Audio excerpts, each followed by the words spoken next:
Okay, finally, before we end this chapter, I want to discuss a small numerical with you.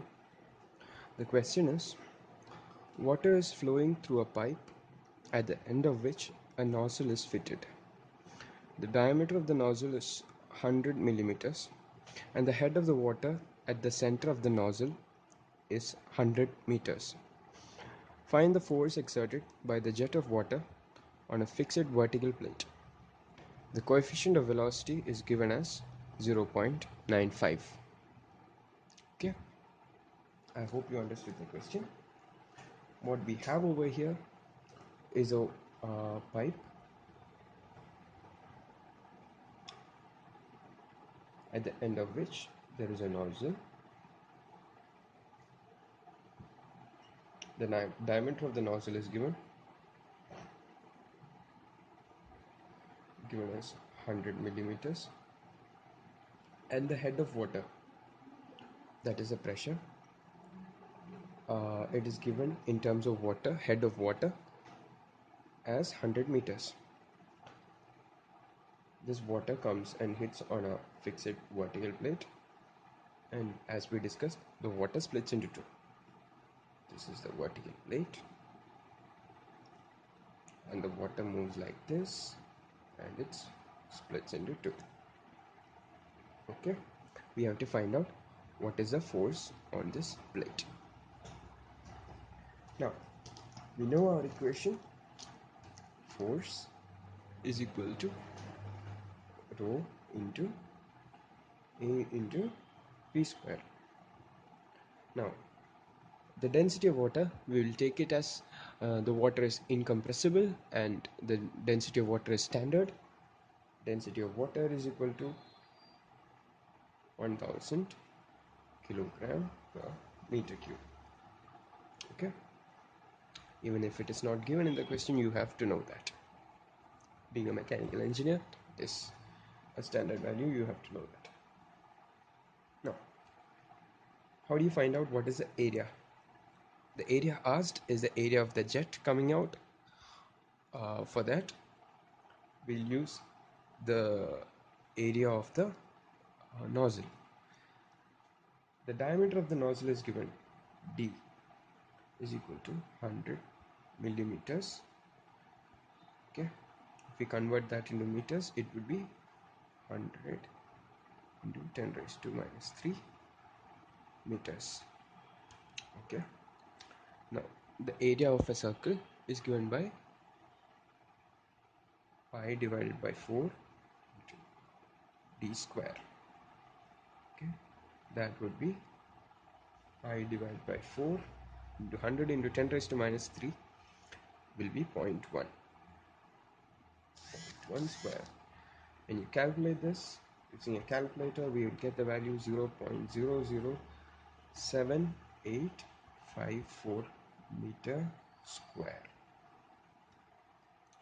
Alright, we have the area right now. We have the density rho, we have the area A. Now we have to find out what is the velocity V. Now, if it was a simple question, we could have just found out the velocity from the pressure head. The pressure head is given as 100 meters, and if the pressure head is given, you can find out the velocity as velocity is equal to rho into 2 into G into H. 2 into G into H. That would be root of 2 into velocity of the acceleration due to gravity. Take it as 9.8 meters per second square, and the height h is given as 100 meters. Okay, calculate this and you'll get the value 44.294 meter per second. 44.294 meter per second. Now, there is something that is given over here. It's called the coefficient of velocity, CV. What that actually is that as water flows from inside of the nozzle to outside, there is some friction, and this friction causes the velocity of the water to decrease a little. and CV is the actual velocity of the water that is coming out divided by the theoretical velocity.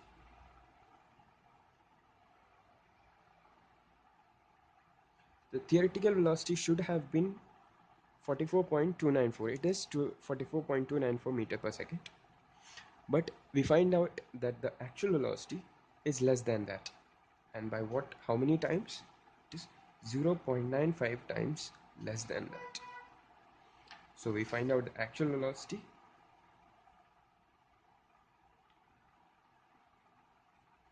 V.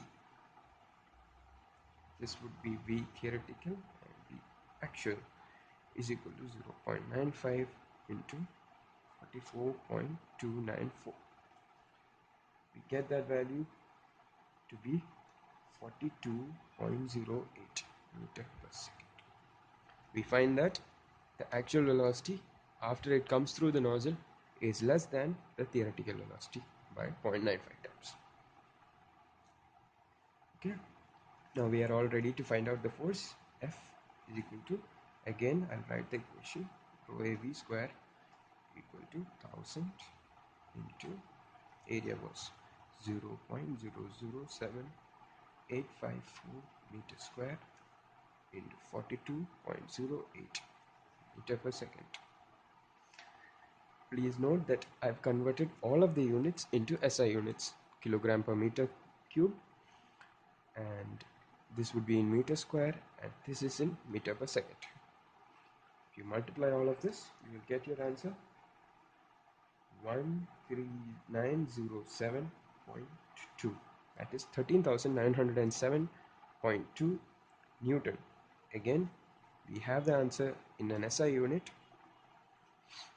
If I want to write this in a concise manner, I can write this as 13.907 kilonewton, which is also a very acceptable answer. I hope you understood this numerical also. Have a good day.